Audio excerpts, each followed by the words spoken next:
Hello दोस्तों, कैसे हैं आप। एक बार फिर से आपका स्वागत है हमारे YouTube चैनल जीके अड्डा 360 में।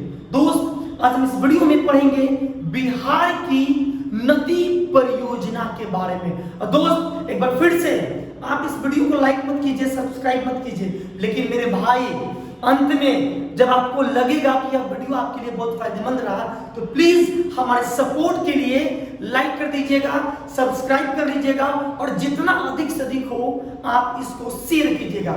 आते हैं टॉपिक पे। यह जो टॉपिक पढ़ने जा रहे हैं यह बहुत ही इंपॉर्टेंट है। बीपीएससी के एग्जाम में, बिहार के किसी भी एग्जाम में 1 नंबर का पूछ लिया जाता है। तो दोस्तों, समय नहीं गवाते, शुरू करते हैं। सबसे पहले हम बात कर रहे थे दोस्तों, बहुउद्देशीय नदी परियोजना को जवाहरलाल नेहरू ने इसे आधुनिक भारत का मंदिर कहा था। क्या कहा था? आधुनिक भारत का मंदिर। कभी कभी एग्जाम में डायरेक्ट पूछा जाता है कि बताइए किसने बहुउद्देशीय नदी घाटी परियोजनाओं को आधुनिक भारत का क्या कहा था मेरे भाई, क्या कहा था? मंदिर। और यह स्टेटमेंट किसका है? तो दोस्तों, यह है जवाहरलाल नेहरू जी का। किनका है? जवाहरलाल नेहरू। हम बात करते हैं बहुउद्देशीय नदी परियोजनाएं क्या होती है। तो दोस्त, जब किसी नदी पर कोई परियोजना बनाई जाती है और उसका उद्देश्य एक से अधिक होगा तो ऐसे परियोजनाओं को कहते हैं बहुउद्देशीय नदी परियोजना। और बिहार में दोस्तों छोटे बड़े बहुत सारे नदी परियोजना है, लेकिन 3 परियोजना बिहार के लिए बहुत ही इंपॉर्टेंट है। इसी 3 से बीपीएससी के एग्जाम में, बिहार के किसी भी एग्जाम में पढ़ लिए जाते हैं। दोस्तों, हम लोग 2 तरीके से पढ़ेंगे। पहला वो जो एग्जाम में आता है उससे बाहर नहीं आएगा, और दूसरी कुछ हम एक्स्ट्रा फैक्ट को देखेंगे। तो सबसे पहला जो बात करते हैं, दोस्तों, उस परियोजना का क्या नाम है मेरे भाई? गंडक। क्या नाम है दोस्तों? गंडक नदी परियोजना। याद रहेगा मैंने क्या बोला दोस्तों? पहला जो परियोजना है ना, इस परियोजना का क्या नाम है? गंडक नदी परियोजना। और यह कहां पे निर्मित है मेरे भाई? तो यह गंडक, यह जो परियोजना है यह बिहार और नेपाल के ठीक बीरो बॉर्डर पर यह परियोजना है। और यह 2 राज्य और 1 देश की संयुक्त परियोजना है। यह बिहार का, उत्तर प्रदेश का और नेपाल का, यह तीनों का संयुक्त परियोजना है दोस्तों। तो यह कहां पे परियोजना बनाया गया? तो दोस्तों, बिहार और नेपाल के बॉर्डर के पास एक जगह है मेरे भाई, उसका नाम है भैंसा लोटन। आपको याद रहेगा नाम? क्या नाम है मेरे भाई? भैंसा लोटन। भैंसा लोटन जगह के पास बांध बनाया गया और बांध से मेरी भाई 4 तरह की नहरें निकाली गई। और यही एग्जाम में आता है कि बताइए गंडक नदी परियोजना से कितनी नहरें निकाली गई हैं? तो 4 नहरें, 4 प्रमुख नहरें हैं। हम सबका पहले नाम देखते हैं। सबसे पहला उस दोस्तों नहर का नाम है तिरहुत। क्या नाम है दोस्तों? तिरहुत नहर। क्या नाम है? तिरहुत। दूसरी जो है उसका नाम है त्रिवेणी। क्या नाम है दोस्तों? त्रिवेणी। तिरहुत, दूसरा त्रिवेणी, तीसरा दोस्तों है सारण नहर। क्या नाम है? सारण नहर। और एक और है दोस्तों चौथा, जिसका नाम है तेउर नहर। कौन नहर? तेउर नहर। हमने बात किया गंडक नदी परियोजना कहां पर है? बिहार नेपाल के ठीक बॉर्डर के पास भैंसा लोटन स्थान पर बराज बनाया गया है, बांध बनाया गया है। जो बांध का आधा हिस्सा नेपाल में पड़ता है और आधा हिस्सा बिहार में पड़ता है। इससे 4 नहरें कौन कौन? त करके 3 गो, त से तिरहुत, त से तेउर और त से आप याद कर सकते त्रिवेणी। और एक और है दोस्तों सारण। अभी हम बात करें एग्जाम के दिवसों जो एग्जाम में आते हैं दोस्तों, या आप 4 नाम याद कर लीजिए गंडक नदी परियोजना से, बस 4 नहरें, तिरहुत, त्रिवेणी, तेउर, सारण। अगर आप इतना याद कर लेते हैं दोस्तों, काम खत्म। अब बात कर लेते हैं अगली, हम पढ़ेंगे डिटेल से। ठहरिए, वेट नहीं कीजिए, खत्म नहीं हुआ, पूरा डिटेल से पढ़ाएंगे। अभी पहले नहर का नाम तो लिख लेने दीजिए। अगला जो है वो है दोस्तों कोसी। क्या है दोस्तों?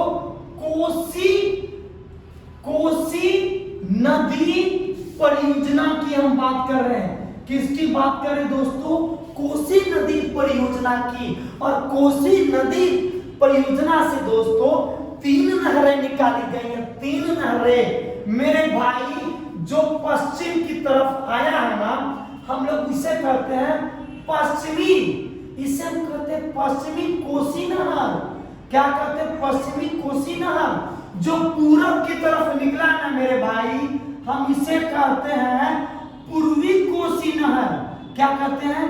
पूर्वी कोसी क्या नहर।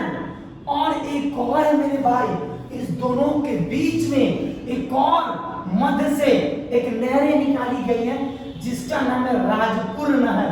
क्या नाम है दोस्तों? राजपुर नहर। तो कोसी नदी परियोजना से 3 नहरें, कौन? पश्चिमी कोसी, पूर्वी कोसी और राजपुर।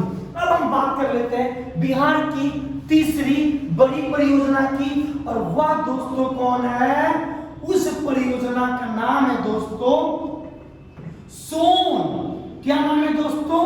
सोन नदी परियोजना। क्या नाम है दोस्तों? सोन नदी परियोजना। और सोन नदी परियोजना से भी 2 नहरें, एक नहर मेरे भाई, एक नहर निकाला गया है बांध। देखिए, हम एक चीज तो भूल ही गए कि किस जगह पर बांध बनाया गया। हम बात कर लेते हैं कहां पे, छोड़िए बाद में बताएंगे, अभी इतना देख लीजिए। अब हम बात कर लेते हैं सोन नदी का। तो सोन नदी से भी 2 नहरें, एक नहर मेरे भाई पश्चिम की तरफ जाएगा और एक नहरें पूरब की तरफ जाएगा। जो पूरब की तरफ जाएगा हम लोग बोलते हैं पूर्वी सोन नहर। क्या कहते हैं दोस्तों? पूर्वी सोन नहर। और जो पश्चिम की तरफ जाती है हम उसे कहते हैं पश्चिम सोन नहर। अब एक्स्ट्रा फैक्ट याद कर लीजिए, अगर आपसे एग्जाम में पूछे कि बताओ हमारे बिहार का सबसे पुराना नहर परियोजना कौन है, नदी परियोजना कौन है, तो सबसे जो पुराना है ना मेरे भाई, सबसे पुराना वह है सोन नदी परियोजना। आप एक एग्जाम के लिए याद कर लीजिए, एग्जाम में आपसे पूछेगा कि बताइए कौन सी नदी परियोजना बिहार की सबसे पुरानी है, तो सबसे जो पुरानी है वो कौन है मेरे भाई? सबसे पुराना वो कौन है? सोन नदी। आपसे बोलेगा कि बताओ बिहार की कौन सी नदी परियोजना सबसे बड़ी है, सबसे बड़ी, तो जो सबसे बड़ी है मेरे भाई वह है गंडक नदी परियोजना। यह क्या है? बड़ी है दोस्तों, सबसे बड़ी। अगर आपसे पूछे कि सबसे पुराना तो सोन। देखिए हम लोगों ने जो पढ़ा ये 4-5 मिनट में एग्जाम में इतना ही आता है, एग्जाम में इतना ही आता है। क्या क्या आता है मेरे साथ रिकॉर्ड कर लीजिए कि गंडक नदी परियोजना जो है वो बिहार, नेपाल और उत्तर प्रदेश का संयुक्त परियोजना है, संयुक्त परियोजना। और यह कहां पे निर्मित है मेरे भाई? तो यह बिहार नेपाल के बॉर्डर पर भैंसालोटर नामक स्थान पर बांध बनाकर इस परियोजना का निर्माण किया गया है। और इससे 4 नहरें, तिरहुत, त्रिवेणी, तेउर और सारण। खत्म। अगली बात कर लेते हैं कोसी नदी परियोजना का। तो कोसी नदी परियोजना से 2 नहरें जो पूरब की तरफ निकली है उसका नाम है पूर्वी कोसी नहर, जो पश्चिम की तरफ निकली है उसका नाम है पश्चिमी कोसी नहर। एक और है मेरे भाई नहर जो दोनों के मध्य में है, जिसका क्या नाम है? राजपुर नहर। बात करते हैं दोस्तों सोन नदी परियोजना की।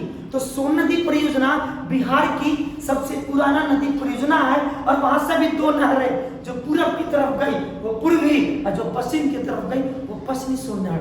देखिए एग्जाम में क्या आता है, बीपीएससी ने क्या पूछा इससे क्वेश्चन आपसे पूछेगा कि बताइए निम्नलिखित में से तिरहुत नहर किस नदी से निकाली गई है। तो मेरे भाई तिरहुत किससे निकाला गया, गंडक से।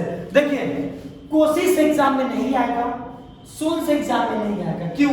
क्योंकि नामे में छुपा हुआ है पश्चिमी सोन और पूर्वी सोन। खटाक से टिक मार दीजिएगा क्या, सोन। ये तो आसान हो गया, एग्जाम में नहीं पूछेगा आपसे। कोसी का बात कर लीजिए तो पूर्वी कोसी और पश्चिमी कोसी, ये भी एग्जाम में आपसे नहीं पूछेगा। हाँ पूछ सकता है मेरे भाई कि राजपुर नहर किस नदी से निकाला गया। तो मेरे भाई एगो फ्री में याद कर लीजिए मेहनत करके कि राजपुर नहर जो है ना किस नदी से निकाला गया, कोसी नदी से, क्योंकि यह कोसी नदी परियोजना की नहर है। अब ये गंडक नदी एग्जाम में आता है और गंडक नदी परियोजना से एग्जाम में आपसे क्वेश्चन पूछा जाएगा। तो याद कर लीजिए गंडक से चार कौन कौन, तो से तिरहुत, तो से त्रिवेणी, तो से तेउर और एक और कौन है, सारण। बस यहीं तक एग्जाम में आता है। अब दोस्तों इसको चलिए आगे बढ़ते रगड़ देते पूरा टॉपिक को, एकदम याद हो जाएगा एक्स्ट्रा फैक्ट। अब आगे चलते हैं और इसको आप इसका स्क्रीनशॉट ले लीजिए, स्मार्ट स्टडी कीजिए ना, एग्जाम में तो नहीं आता, इससे ज्यादा नहीं आता, तो आप स्क्रीनशॉट ले लीजिए। अब हम मिटाने जा रहे हैं क्योंकि हमको समझाना है आपको बढ़िया से। मिटा दें गंडक नदी परियोजना की दोस्तों हम बात कर रहे हैं। गंडक नदी परियोजना यह कब अस्तित्व में आया मेरे भाई, तो यह अस्तित्व में आया था कब, 1959 में। कब आया था, 1959 ईस्वी में। और ऐसे ही नहीं आया दोस्तों, यह जो क्षेत्र था ना ये बाढ़ से और सूखा से दोनों से बहुत ग्रस्त था। तो जानते हैं इस नदी परियोजना में एक व्यक्ति का नाम याद कर लीजिएगा, जिस व्यक्ति का नाम है सिब्बन लाल सक्सेना। क्या नाम याद रखेंगे आप, सिब्बन लाल सक्सेना। दोस्त मेरे भाई ये स्वतंत्रता सेनानी थे और यह तक उस समय के यह महाराजगंज के सांसद थे। इन्होंने गंडक नदी पर परियोजना बनाने के लिए इन्होंने आमरण अनशन तक किया। इन्होंने दिल्ली में जाकर पार्लियामेंट के पास इन्होंने जाकर आमरण अनशन रखा। और दोस्तों इनके सिब्बन लाल सक्सेना के प्रयास के कारण उस समय जवाहरलाल नेहरू ने विचार किया कि हम गंडक नदी पर परियोजना बननी चाहिए ताकि गंडक की जो नीचे के जो क्षेत्र है वह क्षेत्र बाढ़ से भी बचे और सूखा से भी बचे। मेरे भाई यह नाम याद कर लेना, एग्जाम में पूछ देगा तो कहोगे कि अरे नया क्वेश्चन कहां से आ गया। नया क्वेश्चन नहीं है दोस्तों, ये वही समाज सेवी हैं जिनके प्रयास से गंडक नदी पर गंडक नदी परियोजना बना। अब हम बात कर रहे थे दोस्तों कब 1959 में गवर्नमेंट ने गंडक नदी परियोजना बनाना शुरू कर दिया। और यह तीन किस तीन का, तो यह दोस्तों बिहार का प्लस यूपी का और प्लस दोस्तों नेपाल का, यह तीनों का संयुक्त परियोजना है। कौन, गंडक नदी परियोजना। अब देखिए अब बड़े ढंग से, अब यह भैंसा लोटन नामक स्थान के पास बराज बनाया गया, बांध बनाया गया, जो बांध का हिस्सा आधा हिस्सा नेपाल में और आधा हिस्सा कहां पड़ता है, बिहार में।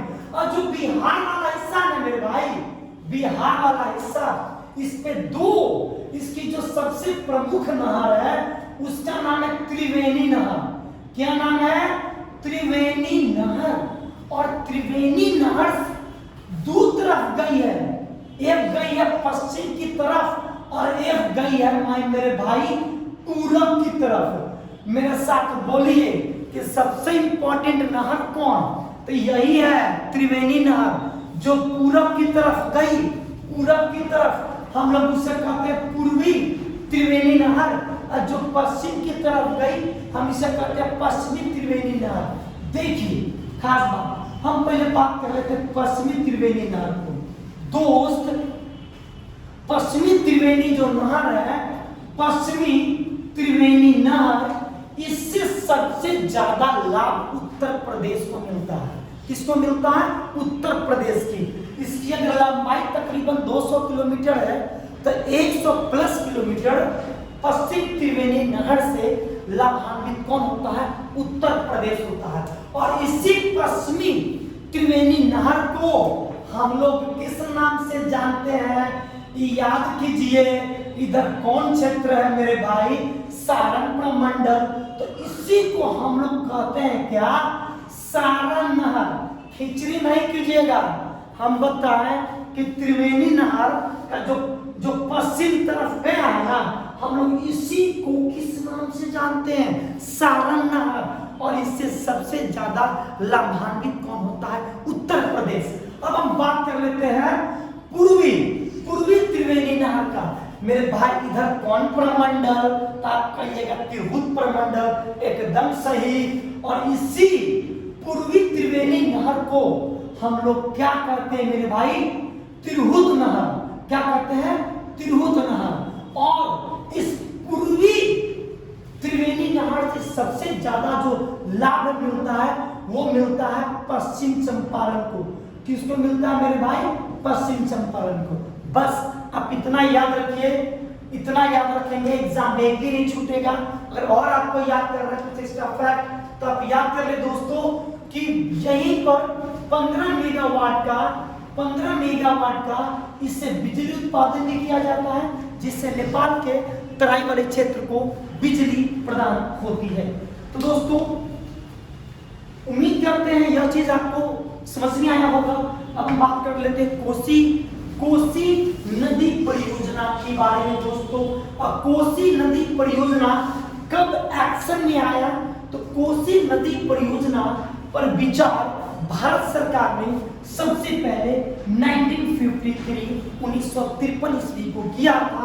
बाद में 1954 ईस्वी में नेपाल ने इस परियोजना पर सहमति जताई, जिसके बाद यह कोसी नदी परियोजना प्रारंभ हो गई।